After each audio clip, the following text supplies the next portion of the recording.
Assalamualaikum warahmatullahi wabarakatuh. Tutorial kali ini akan membahas terkait dengan pembatasan akses. Jadi apa yang dimaksud dengan pembatasan akses?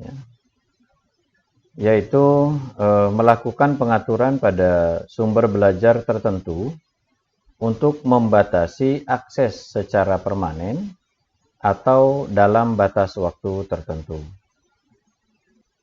Jadi maksudnya adalah pada sumber belajar tertentu atau pada aktivitas tertentu itu perlu ada batasan supaya tidak terlebih dahulu diakses oleh mahasiswa.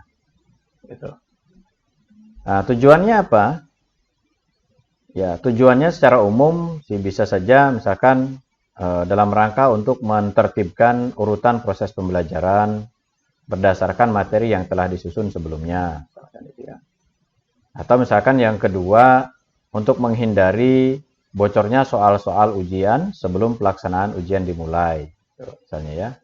Nah, mungkin ada tujuan-tujuan lain yang memungkinkan dibatasinya sumber atau aktivitas tertentu atau di pertemuan-pertemuan tertentu ya. Tapi di sini yang paling pokok adalah untuk menghindari misalnya bocornya soal-soal ujian sebelum pelaksanaan ujian.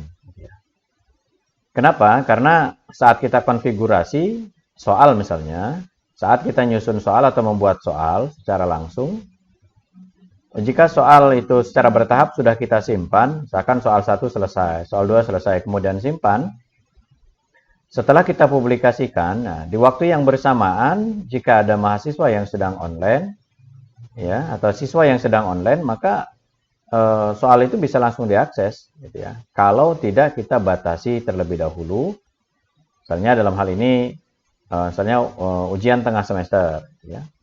Nah, kalau ujian tengah semester itu ketika kita sedang nyusun soal, tanpa kita batasi, gitu ya, tanpa kita batasi terlebih dahulu waktu aksesnya, maka akan secara otomatis siswa ketika bersamaan online dengan kita, nah, maka siswa bisa langsung mengakses soal-soal itu. Padahal kan soal-soal itu belum saatnya untuk diakses oleh siswa.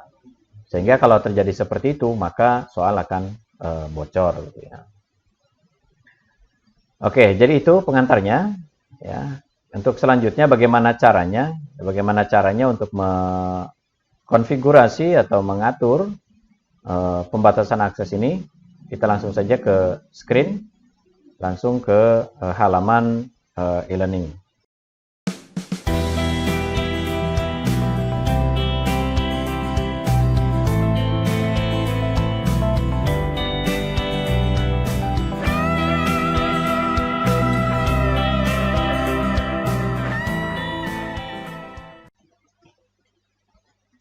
Oke, seperti biasa, sebelum kita mengelola pembelajaran ya di Learning Management System berbasis Moodle, kita login terlebih dahulu ya sebagai dosen atau sebagai guru. Oke, kita login ya. Setelah berhasil login akan tampil halaman dashboard seperti ini, seperti biasanya. Kemudian kita pilih kelas mana yang akan kita kelola. Ya. Dalam hal ini saya akan mengelola kelas A, contohnya ini.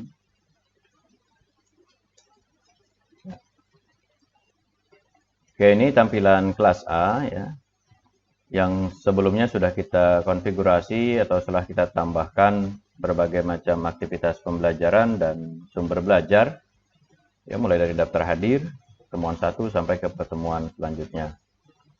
Nah, anggap saja ya pertemuan ini sudah sudah sampai pada akan dilaksanakannya ujian tengah semester. Nah, di ujian tengah semester inilah yang nantinya akan kita batasi terlebih dahulu supaya mahasiswa atau siswa itu belum bisa atau tidak bisa mengakses terlebih dahulu soal-soal ujian yang akan kita buat gitu ya. Kemudian pertanyaannya, apakah hanya untuk ujian tengah semester saja yang bisa dibatasi? Tentu saja tidak. Jadi semua aktivitas ini Kalau kita hanya ingin menampilkannya di waktu-waktu tertentu saja, itu bisa dibatasi. Ya. Nah, bagaimana cara membatasinya? Ya, nanti akan saya contohkan pada pelaksanaan UTS ini ya. Nah, nanti itu berlaku untuk pertemuan-pertemuan yang lainnya nantinya. Seperti biasa ya, untuk melakukan konfigurasi atau menambahkan aktivitas atau menambahkan sumber, kita harus mengaktifkan menu editingnya ya. Seperti ini. Ya, klik menu editing ini. Atau pengantarnya saya rubah ke bahasa Indonesia dulu ya supaya sama. Nah, seperti ini, hidupkan mode ubah. Klik seperti ini.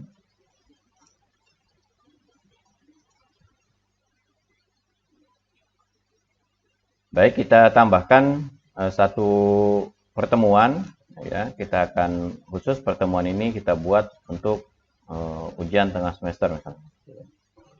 Caranya dari menu tambahkan topik, kemudian ini defaultnya 1 ya, kemudian klik tambahkan topik. Oke, ini sudah muncul sini topik 6. Kita rubah saja topik 6 ini menjadi ujian tengah semester. Ujian tengah semester. Kurung UTS.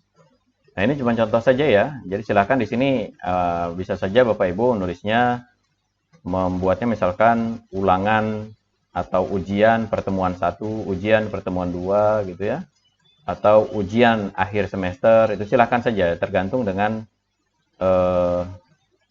yang akan dilakukan gitu ya. Oke, sekarang saya tekan enter ya. Nah, ini judul sudah kita buat. Nah, sekarang katakanlah kita akan membuat soal ujian ya, soal ujian. Oke. Nah, sebelum kita menginputkan soal ujian ya, di sini menambahkan kuis, terlebih dahulu harus kita batasi gitu ya, batasi dulu akses untuk ujian tengah semester ini. Gitu. Supaya nanti apa yang kita konfigurasikan di bawah ini ya, di menu ujian tengah semester ini, itu tidak bisa langsung diakses oleh mahasiswa. Nah, bagaimana caranya? Ada 2 cara sebetulnya di sini yang simple ya. Saya perbesar dulu tampilannya. Oke, seperti ini. Saya hide saja ya. Ini. Ada 2 caranya sebetulnya. Yang pertama dengan cara manual. Ya. Cara manual itu dengan menyembunyikan sementara. Gitu ya. Dengan menyembunyikan fasilitas atau ujian tengah semester ini. Terus sampai dengan diaktifkannya lagi nanti. Gitu. Nah, ini secara manual ini, tentu saja kita jangan lupa. Jadi ketika pelaksanaan ujian tengah semester itu akan dimulai, maka kita harus membukanya secara manual. Oke. Bagaimana caranya? Kita seperti ini, kita klik dari menu ubah ini ya. Nah, di sini ada menu sembunyikan topik. Ya, sembunyikan topik. Ketika ini kita klik seperti ini, ya, maka akan ada info. Tersembunyi dari siswa, ya, tersembunyi dari siswa. Maka jangan diragukan lagi, maka menu ini gitu ya tidak akan terlihat oleh siswa. Gitu. Coba untuk membuktikannya, coba kita lihat dari sisi siswa atau mahasiswa ya. Ini contohnya, misalkan ini halaman mahasiswa.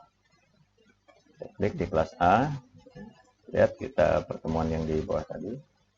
Nah, ini ada informasinya ya, ujian tengah semester, tapi di sini ada tulisan not available ya. Coba kalau kita temukan dengan bahasa Indonesia, samakan dengan yang tadi di halaman dosen ya. Nah, ujian tengah semester UTS tidak tersedia. Nah, ya.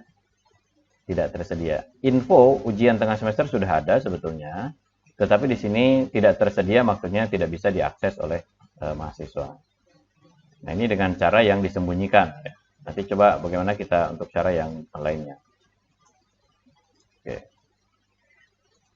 Nah, dengan menggunakan cara yang disembunyikan ini, berarti jangan lupa ketika kita sudah akan melakukan ujian tengah semester sesuai dengan waktunya, maka kita harus kembali mengaktifkan. Jadi kita klik lagi yang tadinya sembunyikan, sekarang sini berubah tulisannya menjadi tampilkan topik. Nah, ketika kita klik tampilkan topik seperti ini, ya, topik, maka coba kita lihat dari halaman mahasiswa seperti apa. Kita refresh dulu. Nah, jadi ketika kita buka kembali, maka tulisan ujian tengah semester itu sudah tampil. Oke, baik, kita kembali ke halaman desain ya, halaman buku. Itu cara yang pertama. Kemudian cara yang kedua, itu dengan melakukan pengaturan tanggal. Gitu ya, tanggal akses. Nah, tanggal akses ini bisa dibuat sesuai dengan jadwal ujian yang kita tentukan. Nah, kemudian lama aksesnya, itu juga batasan lama aksesnya atau durasi waktu aksesnya juga bisa kita tentukan. Ya, bisa kita tentukan sesuai dengan ketentuan yang kita akan terapkan. Nah, bagaimana caranya untuk yang kedua ini? Dari menu ubah ini, ya, sama dengan menu ubah ini, kemudian pilih ubah topik. Ya, pilih ubah topik seperti ini. Oke, kita scroll ke bawah ya. Di scroll ke bawah. Nah, di sini ada menu pembatasan akses. Klik menu pembatasan akses ini. Nah, di sini muncul ya, belum ada pembatasan akses. Maka perlu kita tambahkan. Klik tambahkan pembatasan. Nah, ini kita pilih yang date. Ya, yang tanggal. Klik seperti ini. Nah, kemudian ini from ya, from berarti from ini ya mulai dari gitu ya, nanti mulai dari bisa diaksesnya. Nah, pengaturan di sini ya, pengaturan di sini ini harus sesuai dengan jadwal pelaksanaan ujian tengah semester yang Bapak Ibu tentukan. Ya, misalnya saya akan membukanya ini sesuai dengan jadwal, itu misalkan hari Senin, ya, hari Senin minggu depan. Nah, hari Senin minggu depan itu tanggal berapa? Saya cek. Tanggal 26 ya. Ya, tanggal 26. Berarti di sini saya buat tanggal 26. Oktober ya, 2020. Jamnya misalkan jam 7.30 dimulainya. Oke. Jadi kalau hanya ini yang kita atur ya, maka nanti begitu sudah nyentuh tanggal 26 jam 7.30, maka ujian tengah semester ini secara otomatis akan aktif. Gitu ya. Jadi kita tidak perlu mengaktifkan seperti yang tadi fasilitas yang pertama ya, dengan menyembunyikan kemudian menampilkan ulang gitu. Itu kan secara manual. Nah, kalau yang ini sudah secara otomatis. Gitu. Jadi ketika sudah menyentuh tanggal 26 ini di jam 7.30 misalnya, maka fasilitas atau sumber belajar atau kegiatan gitu ya. Nah, dalam hal ini ujian tengah semester itu akan secara otomatis terbuka. Dan mahasiswa bisa mengakses, kemudian bisa melaksanakan ujian itu. Nah, sampai kapan? Nah, kalau pengaturannya hanya satu tanggal ini, berarti setelah menyentuh tanggal 26, jam 7.30 sampai 30, maka dia akan aktif seterusnya. Gitu ya, karena tidak ada batasan lanjutannya. Maka, ketika Bapak Ibu ingin membatasi hanya dalam kurun waktu tertentu saja, misalkan hanya semasa perkuliahan, ya, waktu perkuliahan, maka Bapak Ibu perlu menambahkan batasan berikutnya. Nah, dengan klik tambahkan pembatasan ini lagi ya. Klik seperti ini. Kemudian date lagi ya, tanggal lagi. Nah, from-nya ini kita rubah menjadi until. Jangan lupa ya, di sini from-nya dirubah menjadi until. Nah, kalau dalam durasi waktu, misalkan kita hanya boleh mereka mengerjakan sesuai dengan jam perkuliahan, maka ini kita pilih sesuaikan dengan harinya tadi ya, 26. Nah, kemudian jamnya. Misalnya kalau 2 SKS misalnya 7.30 itu sampai jam 9.10 menit. 9.10 menit. Nah, seperti ini. Berarti ujian tengah semester ini nanti itu bisa diaksesnya hanya dalam kurun waktu ini. Gitu ya, dalam kurun waktu ini 7.30 di tanggal 26, 7.30 sampai 9.10 menit. Nah, informasi ini nanti ya, informasi pengaturan tanggal ini itu akan terbaca oleh mahasiswa. Di halaman mahasiswa akan muncul tanggal ini. Mereka akan paham, oh berarti dimulainya ujian tengah semester itu akan pada tanggal 26 mulai dari 7.30. Ya, mulai dari jam 7.30. Gitu. Nah, kalau lamanya mengerjakan soal itu tergantung nanti Bapak Ibu mengkonfigurasinya di soal ujian itu sendiri, ya. Misalkan pelaksanaan ujiannya itu hanya diberikan waktu 60 menit, misalkan hanya 1 jam, itu 1 jam. Nah, maka nanti hitungan waktunya itu dimulai dari begitu mahasiswa mengerjakan soal, misalkan dia berhasil masuknya jam 7 atau jam 8.00 misalkan. Maka waktu yang diberikan oleh sistem ke mahasiswa karena dia durasinya tadi 60 menit, maka nanti dia akan dibatasi waktu mengerjakannya itu dari jam 8 sampai jam 9. Ya, sampai jam 9. Nanti ada hitungan waktu mundurnya ya di soal. Nah, bagaimana nanti konfigurasi soal UTS-nya? Nah, itu nanti akan saya buat dalam tutorial berikutnya ya. Jadi dalam kesempatan ini saya akan mencontohkan atau memberikan tutorial untuk khusus pembatasan akses, gitu ya, pembatasan akses. Nah, saya ulangi lagi. Jadi pembatasan akses ini sebetulnya bukan hanya diterapkan pada pelaksanaan UTS atau ujian-ujian saja. Jadi bisa konfigurasi ini juga bisa diterapkan di pertemuan. Misalkan ada pertemuan tertentu yang kita konfigurasi di minggu ini, tetapi nanti biar bisa diaksesnya di minggu depan. Nah, itu caranya sama seperti ini. Gitu ya. Jadi caranya sama seperti ini. Maka saya buat tutorial ini kan bukan hanya khusus untuk pembatasan UTS, tetapi pembatasan sumber belajar atau aktivitas pembelajaran. Ya, jadi semuanya bisa kita batasi dengan menggunakan tanggal. Setelah kita atur seperti ini, kemudian klik simpan perubahan. Nah, seperti ini. Nah, maka akan ada tulisan seperti ini. Ya. Ada tulisan seperti ini. Nah, sering ada pertanyaan, bagaimana kalau dalam sumber belajar atau pertemuan-pertemuan pembelajaran itu tidak semuanya diatur waktunya. Gitu. Misalkan hanya fasilitas tertentu saja, gitu ya. Contoh ini di pertemuan 4 misalnya ada 2 ya, sumber diskusi kelompok, kemudian ada forum diskusi. Misalnya sumber diskusinya dibiarkan saja terbuka selamanya, gitu ya, mulai dari pembelajaran mulai dari masuk jadwalnya, biarkan terbuka seterusnya. Tetapi kalau forum diskusinya ini kita batasi misalnya. Nah, berarti cara membatasinya itu dari sini, ya, dari menu ubah yang ini, ya, kemudian ubah pengaturan, ya, caranya kalau sudah seperti ini nanti sama di sana, ya. Kalau tadi berarti kan kita merubahnya dari sini, maka kalau merubah dari sini, semua fasilitas yang ada di dalamnya ini akan mengikuti pengaturan yang ada di sini, ya. Tapi kalau misalkan kita hanya ingin membuatnya pada materi tertentu atau sumber tertentu, maka merubahnya harus dari materi atau sumber tertentu itu. Caranya bagaimana? Contohnya misalnya dari sini, kemudian ubah pengaturan, ya, ubah pengaturan. Kemudian kita scroll ke bawah, ya, di sini kita cari, nah ini ada pembatasan akses seperti yang tadi, ya. Klik pembatasan akses, kemudian tambahkan pembatasan seperti yang tadi, kemudian pilih tanggal, ya, date. Kemudian sama ya pengaturannya seperti tadi. Katakanlah sama ngaturnya dengan yang tadi ya, tanggal 26 jam 7.30.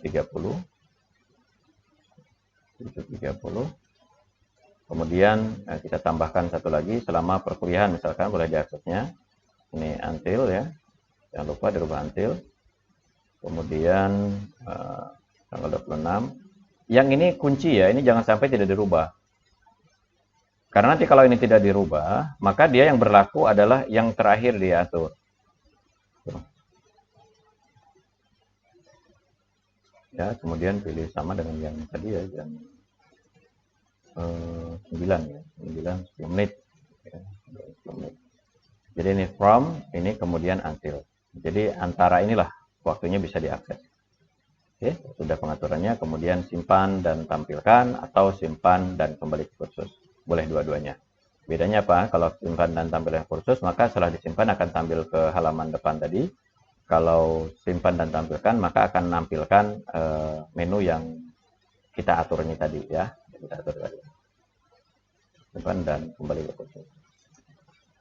Oke, nah ini kan ada informasi juga tanggal seperti yang tadi. Berarti untuk fasilitas ini nanti akan bisa diaksesnya di tanggal 26 ini ya, 7. Kemudian diakhiri. Ini berarti ini kan masa hanya bisa diakses selama perkuliahan saja. Oke, itu untuk bagaimana cara membatasi sumber belajar, membatasi aktivitas pembelajaran ya, sesuai dengan yang kita tentukan. Ya, boleh kita melakukannya secara manual dan boleh melakukannya pengaturannya secara tanggal. Oke, itu saja untuk tutorial kali ini. Mudah-mudahan bisa dipahami, bisa diikuti. Silahkan dicoba ya. Semoga berhasil.